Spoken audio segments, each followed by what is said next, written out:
The letter arrived on a Tuesday morning in the spring of 1878, and Kellan Parker held it in his calloused hands like it might bite him, staring at the careful feminine script that spelled out his name with loops and swirls he could barely decipher. He stood on the weathered porch of his ranch house outside Pahrump, Nevada, squinting against the bright desert sun, wondering what in God's name had possessed him to answer that advertisement in the Territorial Enterprise 6 months back. A mail-order bride had seemed like a practical solution to his loneliness at the time, especially after 3 years of working this land alone. But now that she was actually coming, arriving on tomorrow's train from St. Louis, his stomach churned with something that felt uncomfortably like fear. He read the letter again, focusing on the parts he could make out. Her name was Helena Voss. She was 18 years old. She promised to be a dutiful wife. She would arrive Wednesday afternoon. The words blurred together as sweat dripped into his eyes, and Kellan wiped his forehead with the back of his hand, leaving a streak of dust across his tanned skin. At 24, he had already lived through more hardship than most men twice his age. He had built this ranch from nothing, survived droughts and flash floods, fought off claim jumpers and dealt with ornery cattle. But the thought of meeting this young woman, this girl really, made his heart pound harder than any showdown ever had. Wednesday afternoon found him standing on the platform of Pahrump's small train station, freshly shaved and wearing his only good shirt, the blue one his mother had sent him before she passed. The town itself was little more than a dusty collection of buildings scattered across the Mojave Desert Valley, surrounded by purple-shadowed mountains that rose like ancient guardians. The population barely topped 200 souls, most of them miners, ranchers, and the people who made their living off them. It was not much, but it was home, and Kellan had put down roots here that went deep. The train whistle pierced the air, and his whole body tensed. He watched the locomotive pull into the station with a screech of brakes and a cloud of steam, and suddenly there were people everywhere, passengers stepping down, trunks being unloaded, families reuniting with tears and laughter. Kellan scanned the crowd, looking for a woman traveling alone, and then he saw her. She was tiny, barely reaching 5 feet tall, with honey-colored hair pinned up beneath a traveling bonnet and the biggest green eyes he had ever seen.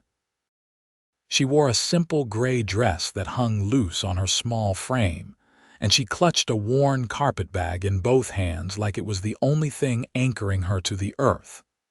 But it was her face that stopped him cold. She looked even younger than 18, with round cheeks still holding the softness of childhood and a spattering of freckles across her nose. She stood on the platform looking lost and terrified, and something in Kellan's chest twisted painfully. He approached slowly, removing his hat. "Miss Voss." She turned those enormous eyes on him, and he watched her take in his appearance. His sun-darkened skin, his tall frame lean from hard work, the scar along his jaw from a run-in with barbed wire. She swallowed hard, and he saw her hands tighten on her bag. "Yes, Mr. Parker." Her voice was soft, almost childlike, with a slight tremor that betrayed her fear.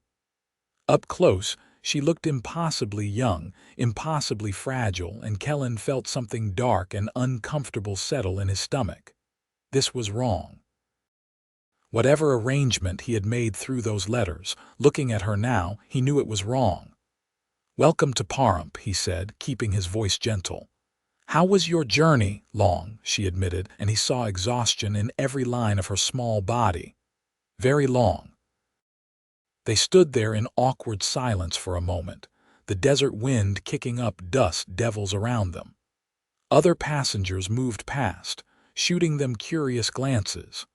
Kellan knew the whole town would be talking by nightfall. The cowboy had finally gotten himself a bride, and Lord, was she a tiny thing. "I have a wagon," he said finally, We should get you out of this, son. Do you have more luggage? She shook her head. Just this bag. Everything I own is in here. The simple statement hit him harder than it should have. Everything she owned fit in one small carpet bag.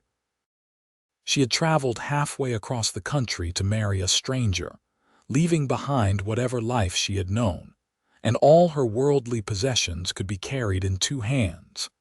He led her to the wagon, helped her up onto the seat with a careful hand at her elbow, and loaded her bag in the back. As they rolled out of town toward his ranch, he tried to make conversation, pointing out landmarks, telling her about the area. She responded in monosyllables, staring straight ahead, her hands folded tightly in her lap. The ranch house came into view after 20 minutes, a simple wooden structure with a covered porch and a roof that only leaked in 2 places. It was not much, but Kellan had built it himself, and he felt a flicker of pride showing it to her. He helped her down from the wagon and carried her bag inside, setting it down in what he had always thought of as the main room, though it served as kitchen, dining area, and sitting room all in one. Helena stood in the center of the room, looking around with those wide eyes. He tried to see it through her perspective. The rough-hewn furniture, the simple cook stove, the sparse decorations. It was a bachelor's quarters, plain and functional, lacking any woman's touch. "It is not fancy," he said, hearing the defensiveness in his own voice. "But it is solid and it is paid for. I have been working on adding another room out back, but it is not finished yet." "It is fine," she said quietly, but she did not look at him. He showed her the bedroom, the only separate room in the house, with its brass bed and simple dresser. "You will sleep here," he said firmly. "I will take the main room. There is a screen I can put up." Her head whipped around, surprise clear on her face. "But we are to be married." "We will be," he agreed, "when you are ready, but not before." He saw her processing this, confusion knitting her brow. "I do not understand. You sent for a wife." Kellan ran a hand through his dark hair, struggling to find the right words. "I did. But Miss Voss, Helena, you are very young. You have just traveled a great distance. I think we should take some time to get to know each other before we rush into anything legal and binding. And certainly before," he paused, feeling heat rise in his face, "before anything else." "I am 18, she said, and there was a hint of defiance in her voice. "I am of age." The arrangement was clear in the letters. "I know what the arrangement was," he said, more sharply than he intended. He softened his tone. "But looking at you now, standing here in my house, you seem more like a child than a woman grown. I cannot, in good conscience, marry you right away." "I will not do that." Tears welled up in her eyes and she blinked rapidly, trying to hold them back. "You are breaking our agreement. You want to send me back. I cannot go back. There is nothing for me there." The desperation in her voice alarmed him, and he held up his hands in a placating gesture. "No, I am not sending you anywhere. You can stay here as long as you need. But I think we should wait, get to know each other, see if this is really what we both want." "I do not have a choice," she whispered, and a tear finally escaped, tracking down her cheek. "You do not understand." He wanted to ask what she meant, wanted to understand what had driven her to accept a stranger's proposal and travel to the middle of the Nevada desert, but she looked so exhausted, so overwhelmed, that he decided it could wait. "Why do you not rest?" he suggested.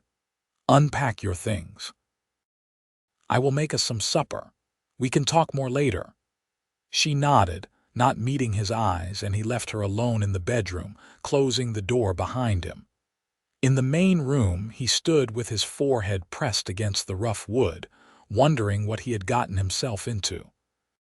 He had thought he wanted a wife, a partner to share this life with, but the reality was far more complicated than the fantasy he had built up in his head.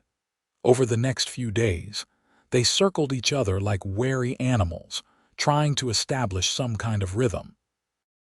Helena kept to herself mostly, spending long hours in the bedroom or sitting on the porch staring out at the desert. Kellan threw himself into work, mending fences and tending his small herd of cattle, anything to avoid the uncomfortable silence that filled the house. When they did interact, it was stilted and awkward. He taught her how to work the cook stove, and she burned the first 3 meals she attempted before finally producing something edible. She was not used to this kind of work, he realized. Whatever life she had come from, it had not prepared her for the harsh realities of frontier living.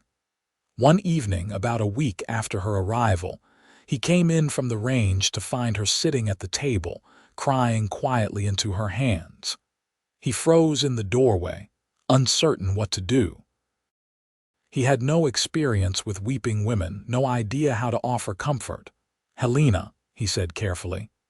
"What is wrong?" She looked up, her face blotchy and red. "Everything. This whole situation. I am useless here. I cannot cook. I cannot clean properly. I cannot do any of the things a frontier wife should be able to do. And you do not even want to marry me anyway, so what is the point?" He pulled out a chair and sat down across from her, leaning his forearms on the scarred wood of the table. "That is not true, any of it. You are learning, it takes time, and I never said I did not want to marry you. But you do not," she insisted. "You took one look at me and decided I was not good enough." "That is not what happened," he said firmly. "I took one look at you and realized you are very young and scared, and I did not want to force you into something before you were ready. There is a difference." She wiped at her eyes with the back of her hand. "I am ready. I have been ready since I accepted your proposal." "I need this marriage, Mr. Parker." "Kellan," he corrected. "If we are going to be living together, you should call me Kellan. And why do you need this marriage so badly? What were you running from?" She was quiet for a long moment, and he thought she might not answer. Then, in a voice barely above a whisper, she said, "My stepfather. After my mother died last year, he made it clear what my role in the household would be. I had a cousin in St. Louis who took me in, but she had 4 children of her own and could barely feed them. When I saw your advertisement, it seemed like the only way out." Rage flared hot in Kellan's chest, swift and fierce. He had to take a slow breath before he could speak. "Did he hurt you?" "Not in the way you are thinking," she said. "I left before it could come to that." But his intentions were clear. They sat in silence, the weight of her confession hanging between them. Kellan felt the last of his reservations begin to crumble. She was not here on some romantic whim. She was here because she had nowhere else to go, because this had been her only option. And he had made her feel unwelcome in the one place that was supposed to be her refuge. "I am sorry," he said finally. "I am sorry that happened to you, and I am sorry if I made you feel like you were not wanted here. That was not my intention." She looked at him properly for the first time since that day on the train platform, really looked at him, and he saw something shift in her expression. "What was your intention?" He considered the question carefully. "To give you time. To let you choose if a choice was possible. I know our arrangement was already made, but looking at you, I could not go through with it immediately. You are so young, Helena. You should have the chance to know what you are agreeing to before you are bound to it forever." "And what about what you want?" she asked. "Do you want a wife at all? Or did you change your mind when you saw me?" It was a fair question, and he owed her honesty. "I want a partner," he said slowly. "Someone to build a life with, to share the good days and the hard ones. I am not a poet, and I do not have pretty words. But I can promise you this. If you choose to stay, if you choose to marry me, I will do everything in my power to make you happy. I will respect you, provide for you, and protect you. And I will wait until you are ready, until you truly want this, before I ask anything of you." Tears were flowing freely down her face now, but they seemed different from before. "You would really wait, even though you sent for me specifically to be your wife?" "I will wait however long it takes for your heart," he said, and meant it with every fiber of his being. "Whether that is a month or a year or 5 years, I will wait until you look at me with something other than fear in your eyes." She let out a sound that was half sob, half laugh. "You are not what I expected." "Neither are you," he admitted, "but maybe that is not such a bad thing." Something began to shift between them after that night. Helena started asking him questions about the ranch, about his life, about how he had ended up in Nevada. He told her about growing up in Texas, about losing his parents to fever, about coming west to make his own way. She told him about her childhood in Missouri, about her mother's gentle kindness and her stepfather's cruelty, about the books she loved to read, and the dreams she had harbored of becoming a teacher before circumstances changed everything. They fell into a routine. Each morning, he would wake before dawn and make coffee, and she would join him at the table as the sun rose over the mountains. They would sit in comfortable silence, drinking their coffee and watching the desert come alive with light. Then he would head out to work, and she would tackle the household chores, improving a little more each day. In the evenings, they would eat together and talk, really talk, about everything and nothing. 3 weeks after her arrival, Helena asked if she could ride out with him. He was surprised but pleased, and he saddled up his gentlest mare for her. She admitted she had never ridden before, and he spent the afternoon teaching her, walking beside the horse with one hand on the bridle, ready to catch her if she fell. She was a quick learner, fearless in a way that surprised him, and by the end of the day she was trotting across the scrubland with a look of pure joy on her face. "I never knew it could feel like this," she called out, her hair coming loose from its pins and streaming behind her like a banner. So free, he watched her, this tiny girl-woman who was slowly transforming before his eyes, and felt something dangerous blooming in his chest. It was not just attraction, though she was pretty in her own unique way. It was deeper than that, more fundamental. He was beginning to care about her happiness and her well-being, in a way that went far beyond the practical arrangement they had made. Summer descended on the desert like a furnace, and the days became almost unbearable. Helena adapted better than he expected, learning to work in the early morning and late evening, resting during the worst heat of the day.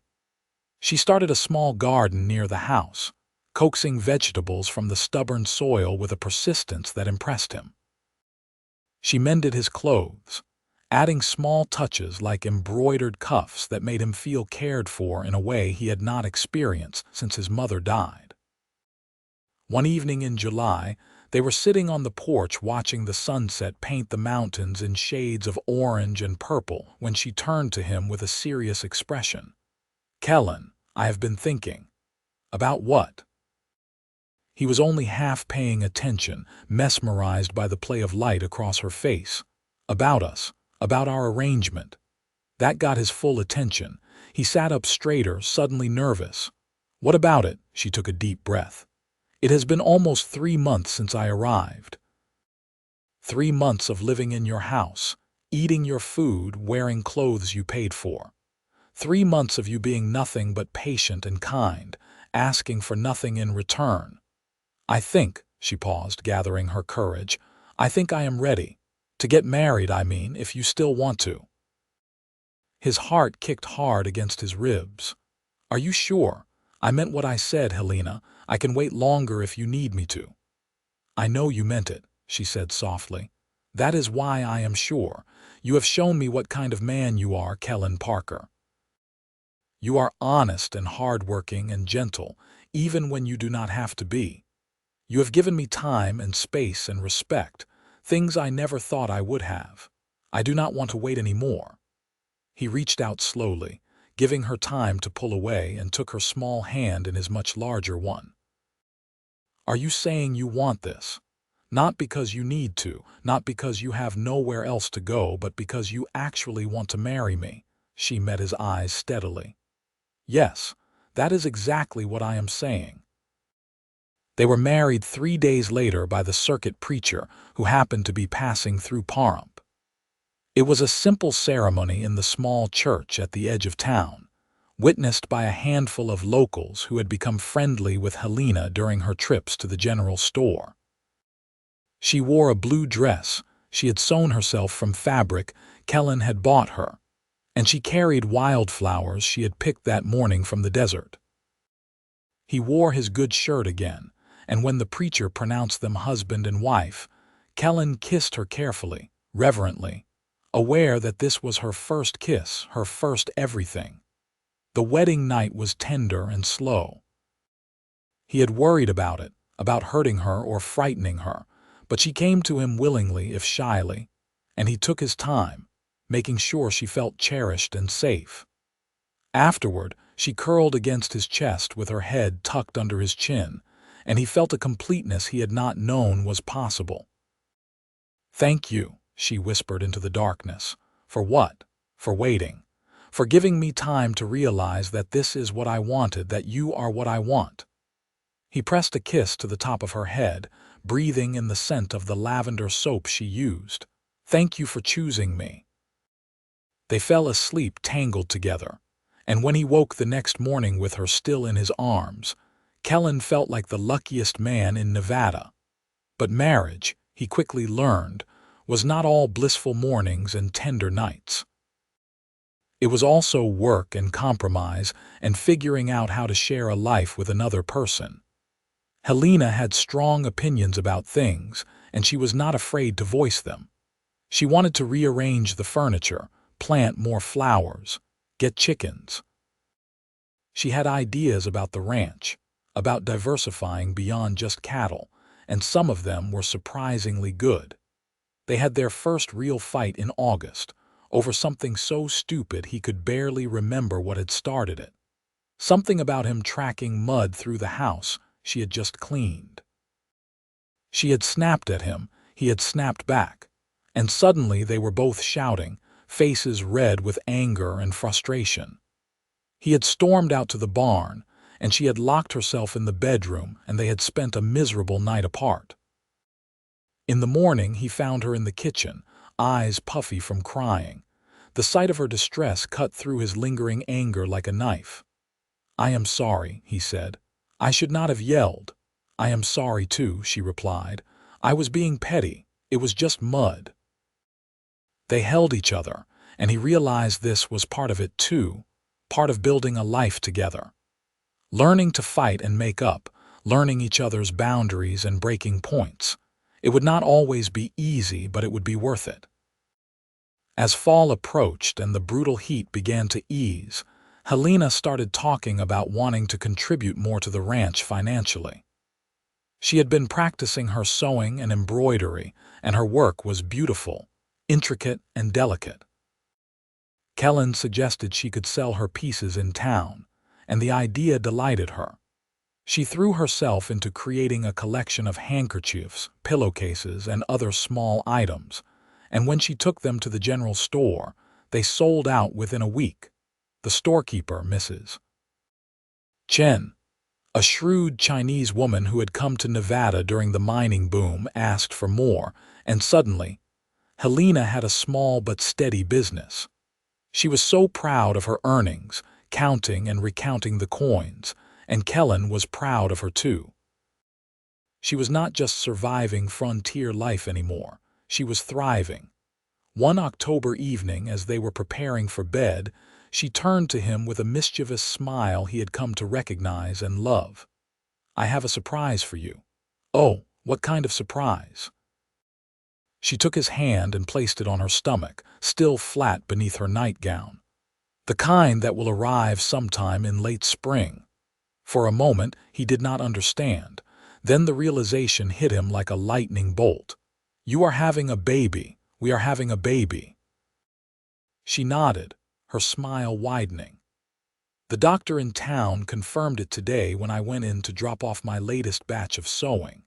He let out a whoop of joy and swept her up in his arms, spinning her around until she was laughing and begging him to put her down. When he finally did, he dropped to his knees and pressed his face against her stomach, overcome with emotion. A baby. They were going to have a baby. He was going to be a father.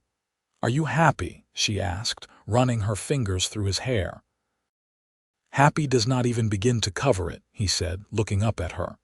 "I love you, Helena. I do not think I have said it before, but I do. I love you so much." Tears sparkled in her eyes.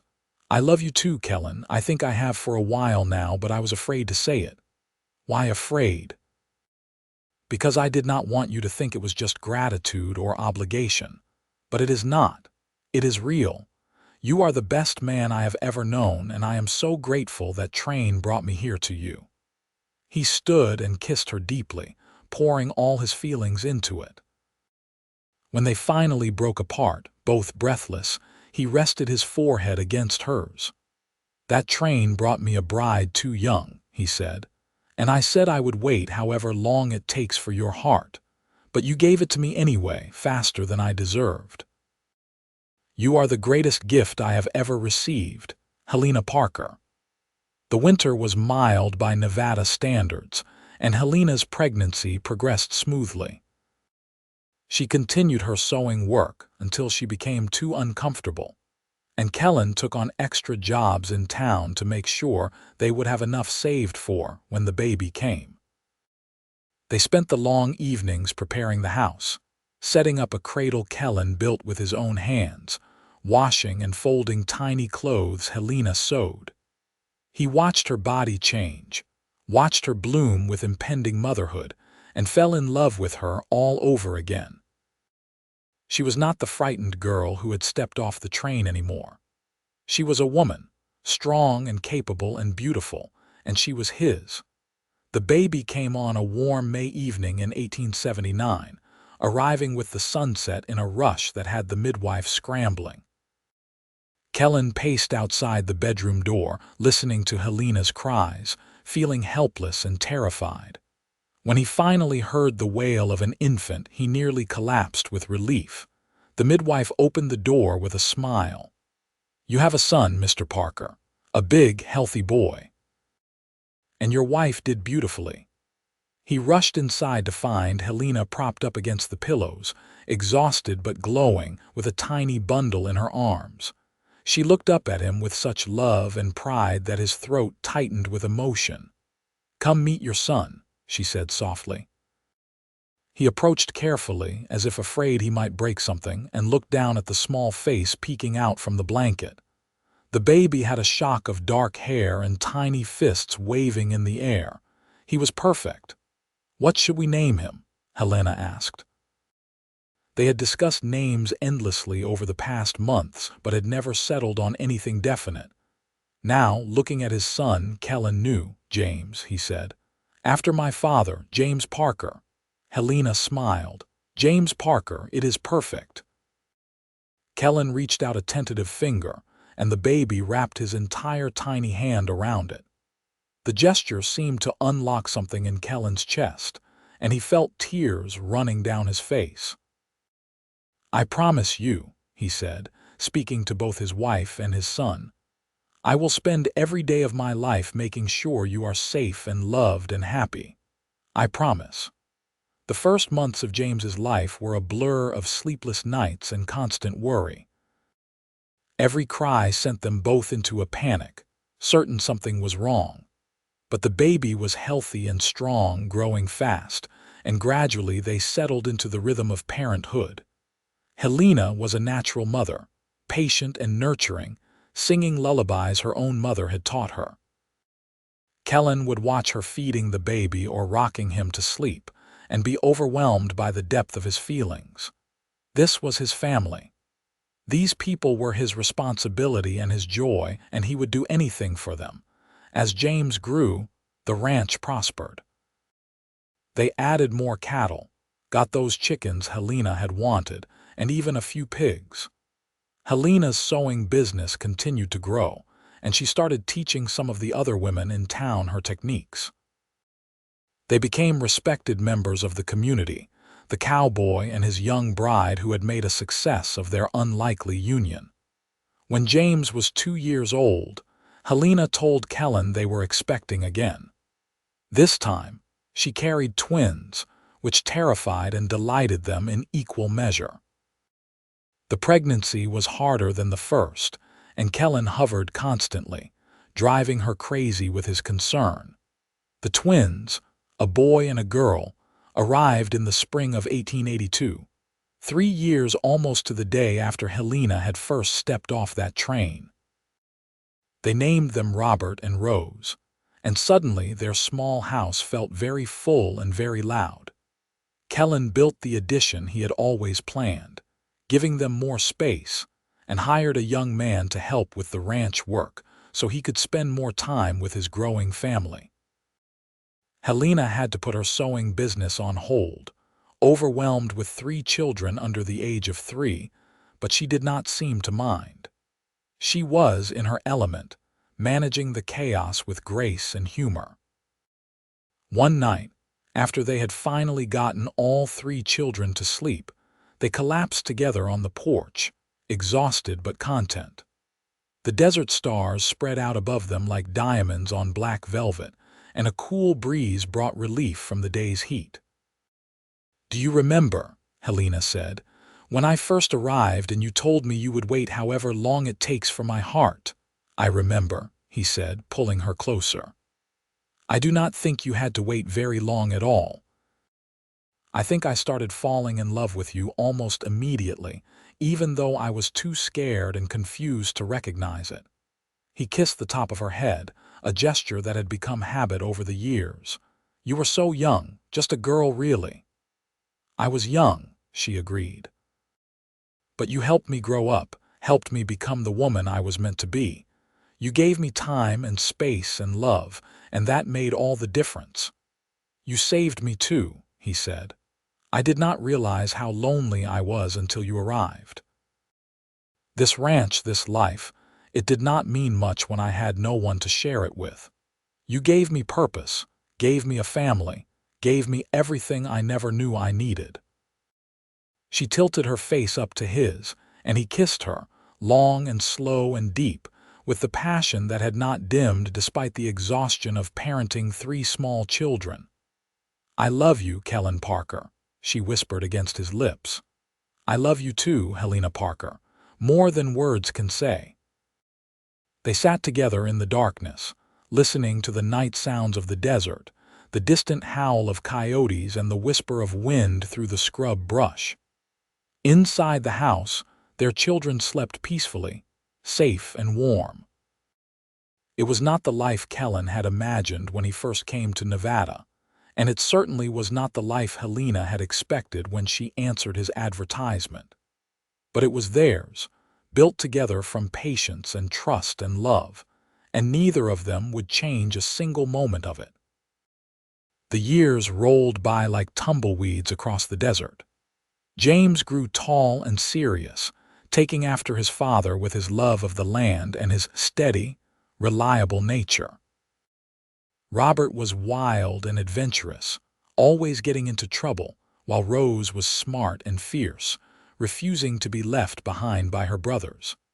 Kellan taught all 3 of them to ride, to rope, to read the weather and the land. Helena taught them to read books, to be kind, to think before they acted.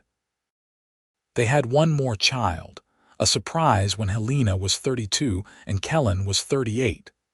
Another girl who they named Margaret, with her mother's green eyes and her father's dark hair. She was the baby of the family, spoiled by her older siblings and utterly adored by her parents. The ranch continued to grow and prosper. Kellan bought more land, built better structures, improved his herd. Helena's sewing business evolved into teaching, and she started a small school in Pahrump for the children of the area. She was beloved by the community, known for her generosity and her gentle wisdom. On their 20th wedding anniversary, Kellan took Helena back to the train station where they had first met. The town had grown significantly. The station had been rebuilt and expanded, but the platform was the same. They stood there together, his arm around her waist, and remembered that day. "I was so scared," Helena said, looking around. I had no idea what I was walking into, what kind of man you would be. I just knew I had to take the chance. And I was terrified, Kellan admitted. I took one look at you and thought I had made a terrible mistake, not because of anything you did, but because you were so young and I felt like I was taking advantage somehow. You never did, she said firmly. You gave me exactly what I needed, time to choose, space to grow, and love that was patient and true. You made me believe in myself, Kellan. You made me believe I was worth waiting for. You were worth waiting for, he said. You were worth everything. I meant what I said that night all those years ago. I would have waited however long it takes for your heart, and I would do it again in a heartbeat. She turned in his arms and kissed him there on the platform, with the desert wind blowing around them and the mountains standing sentinel in the distance, exactly as they had 20 years before. They were older now, with gray threading through their hair and lines marking their faces, but the love between them burned as bright and fierce as it ever had. As they drove home to their ranch, to their children and their life, Helena rested her head on Kellan's shoulder and sighed contentedly. "Thank you," she said. "For what? For being patient, for waiting, for loving me even when I did not know how to love myself, for giving me this beautiful life." "Thank you for choosing me," he replied, "for taking a chance on a lonely cowboy in the middle of the Nevada desert, for making this house a home, and for giving me a family I cherish more than anything in this world."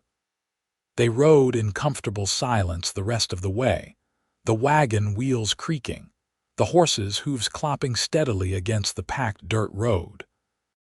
The setting sun painted everything gold and amber, and in the distance they could see the lights of their ranch house where their children were waiting. As they pulled up to the house, James came out to take the horses, now a young man of 21 with a sweetheart in town and plans to build his own place on the far side of their property. Robert and Rose, 19-year-old twins, were arguing about something in the doorway, their voices carrying clearly across the yard. Margaret, just 8 years old, came running out and launched herself at them the moment the wagon stopped. "Mama, Papa, you are home." Rose said we could make a cake, but Robert ate all the sugar, and now they are fighting. Kellan lifted his youngest daughter up, breathing in the smell of her hair, feeling her small arms around his neck. Helena climbed down from the wagon with a smile and went to sort out the twins, her voice calm and reasonable even as she scolded them for their behavior. This was his life. This chaos and noise and love. These people who needed him and chose him and made every day worth living. He thought back to that lonely man who had placed an advertisement in a newspaper, hoping for companionship, and marveled at how much he had received instead. That night, after the children were all in bed and the house was finally quiet, Kellan and Helena sat together in the bedroom they had shared for 2 decades. She was brushing out her hair and he was watching her, as he did most nights, thinking about how lucky he was. "What are you staring at?" she asked, catching his eye in the mirror. "My wife," he said simply. "The woman who stepped off a train 20 years ago and changed my entire life." She set down the brush and came to sit beside him on the bed. "I was not really a woman then, though, just a scared girl pretending to be grown up." "You grew into it beautifully," he said, taking her hand. "You became everything I could have hoped for and so much more." "We grew into it together," she corrected. "You were not exactly experienced at marriage either, if I recall correctly," he laughed. "That is true enough. We figured it out as we went along, did we not?" "We did. And we are still figuring it out every single day." He pulled her close, and she came willingly, fitting against him the way she had learned to do over the years. They lay down together, her head on his chest, his arm around her shoulders, and listened to the sounds of the desert night outside their window. "Helena, I love you. I want to make sure you know that I tell you often enough." "I know," she said, her voice soft and warm. "And I love you too, Kellan Parker, with all my heart." They drifted off to sleep that way as they had thousands of nights before, two people who had found each other against all odds and built something lasting and true. The years continued to pass, bringing changes and challenges.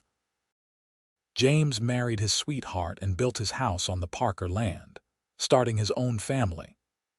Robert left for a year to see the world, giving his parents gray hairs with worry before finally returning home with a newfound appreciation for the ranch.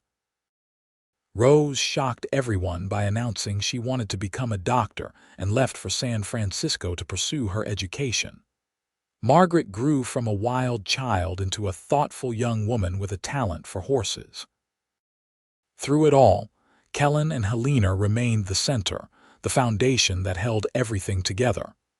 They weathered droughts and floods, economic downturns and personal losses. When Kellan's back started giving him trouble in his 50s, Helena was there to help him through the pain. When Helena had a health scare in her 40s, Kellan did not leave her side until she was fully recovered. They had been shaped by the desert, hardened and refined like metal in a forge, and their love had been tested and proven time and time again.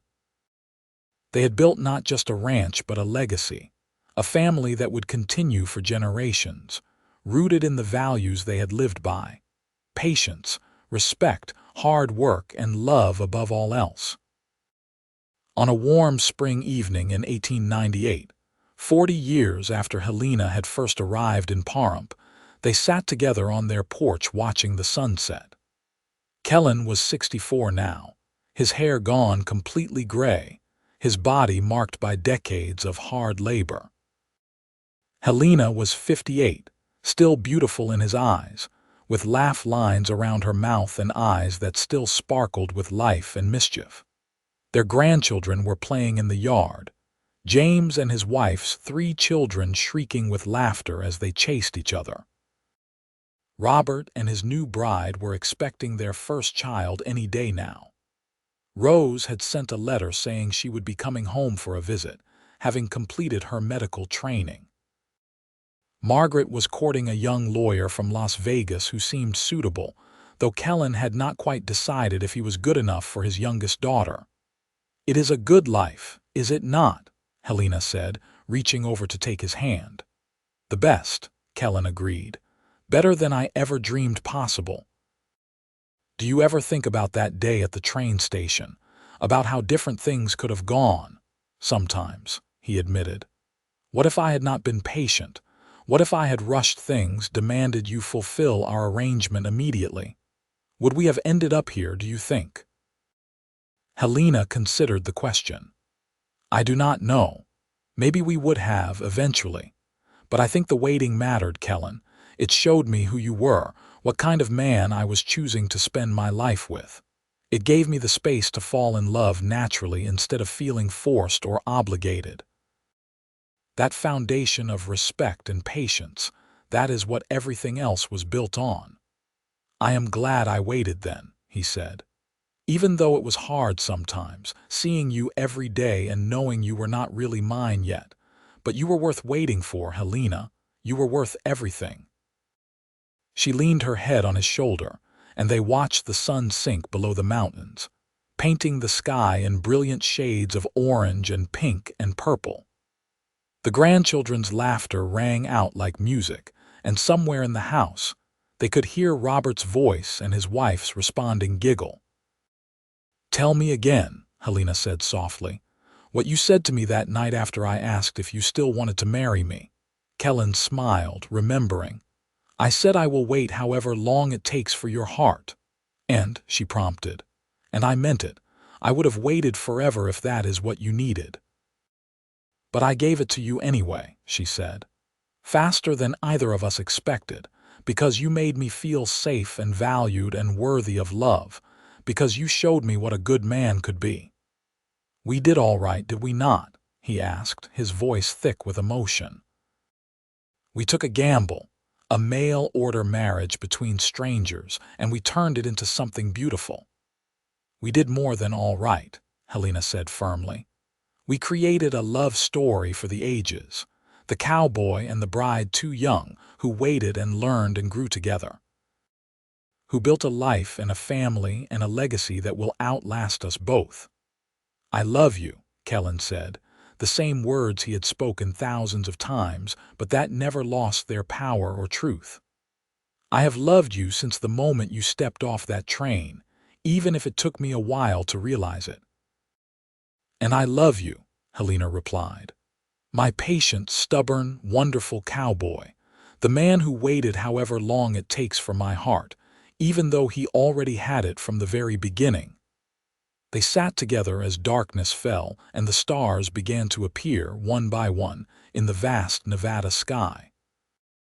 The grandchildren were called inside by their parents, and the sounds of the ranch settling down for the night surrounded them.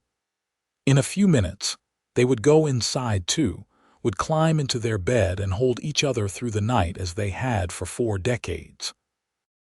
But for now, they stayed where they were, savoring the moment, grateful for every day they had been given together. The train had brought a bride too young to a cowboy willing to wait, and from that unlikely beginning, they had created something extraordinary.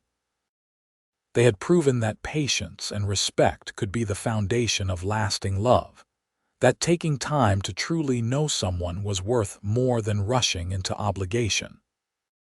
They had shown their children and grandchildren what a strong marriage looked like, what commitment really meant, and how to build a life based on mutual love and support. As they finally stood and walked hand in hand into their house, Kellan looked around at everything they had built together. The ranch that had started as his solitary dream but had become their shared reality. The rooms that echoed with the memories of their children growing up. The life they had crafted day by day, year by year, through hard work and dedication and love. He thought about that anxious young man standing on the train platform, terrified of the responsibility he was about to take on, and wanted to tell him that everything would work out better than he could imagine. That the tiny girl stepping off the train would become the love of his life, his partner in every sense, the mother of his children and the grandmother of his grandchildren. That the decision to wait, to give her time and space and choice, would be the best decision he ever made. But he did not need to tell that young man anything, because he had lived it all, experienced every moment of joy and challenge and growth. And standing here now, with Helena's hand in his and their whole life spread out behind them like a tapestry woven from their shared experiences, he knew without a doubt that he would not change a single thing. The story of Kellan and Helena Parker became something of a legend in Pahrump, told and retold over the years as an example of patience and true love. Young couples facing their own challenges would be reminded of the cowboy who said he would wait however long it takes for his bride's heart, and the young woman who gave it to him freely once she understood its value. Their descendants would spread across Nevada and beyond, carrying with them the lessons learned from that unlikely union between a lonely rancher and a desperate girl who became so much more. Years later, when both Kellan and Helena had passed into memory and legend, their great-grandchildren would visit the old ranch house, now preserved as part of the family heritage. They would stand on that same porch and try to imagine what it must have been like. That meeting at the train station, that patient courtship, that decision to wait for love instead of simply accepting obligation. But for now, on this spring evening in 1898, Kellan and Helena Parker were simply living their life, grateful for each other and for the family they had created. They had started with nothing but hope and a willingness to try, and they had built an empire of love that would endure for generations. As they prepared for bed that night, going through the familiar rituals they had performed thousands of times before. Helena caught sight of their reflection in the bedroom mirror. Two people, no longer young, marked by time and hardship and joy, standing together in the room where they had shared so much of their lives. "We made it," she said softly. "Against all odds, we really made it." Kellan came up behind her and wrapped his arms around her waist, resting his chin on the top of her head just as he had done since the early days of their marriage. "We did. And I would do it all again, exactly the same way, just to end up right here with you." She turned in his arms and kissed him, and in that kiss was everything they had been and everything they still were.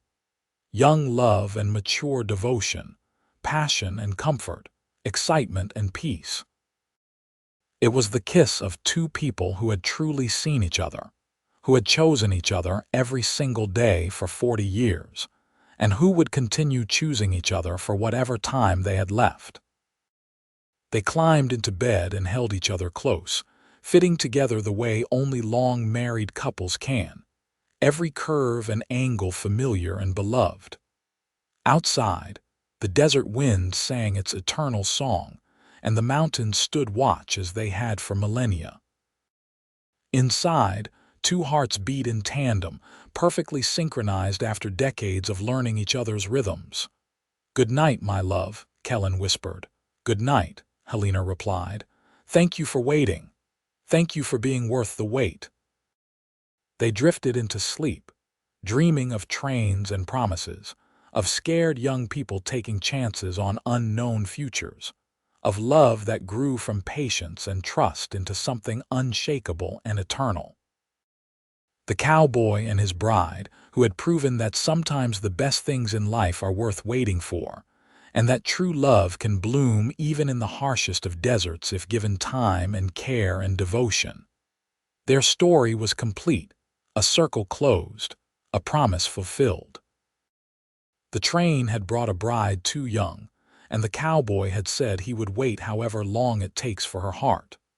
But in the end, hearts cannot be commanded or scheduled.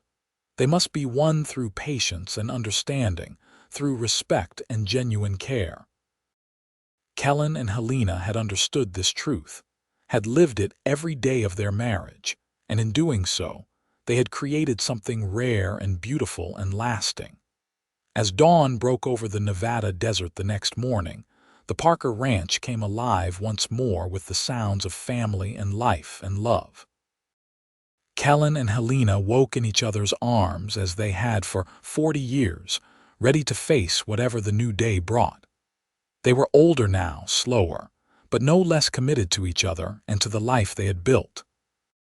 They would have many more years together, years filled with more grandchildren and eventually great-grandchildren, more challenges and triumphs, more quiet evenings on the porch watching sunsets. And through it all, they would remain what they had always been. Two people who had taken a chance on each other and made it work through patience, respect, and unwavering love. The legacy of that decision, to wait for true feeling rather than simply accepting convenient arrangement, would ripple through their family for generations. Their descendants would tell the story with pride, using it as a reminder that real love cannot be rushed or forced, that patience is not passive, but an active choice to value another person's agency and comfort above one's own desires. In the end, Kellan and Helena Parker's story was not just about a mail-order marriage that worked out. It was about two people who understood that love is a choice made daily, that respect and patience form the foundation of lasting partnership, and that sometimes the best things in life come to those who are willing to wait however long it takes. Their love story, born on a train platform in the Nevada desert, became a testament to the power of patience and the beauty of true partnership, inspiring everyone who heard it to believe that real, lasting love was possible even in the most unlikely of circumstances.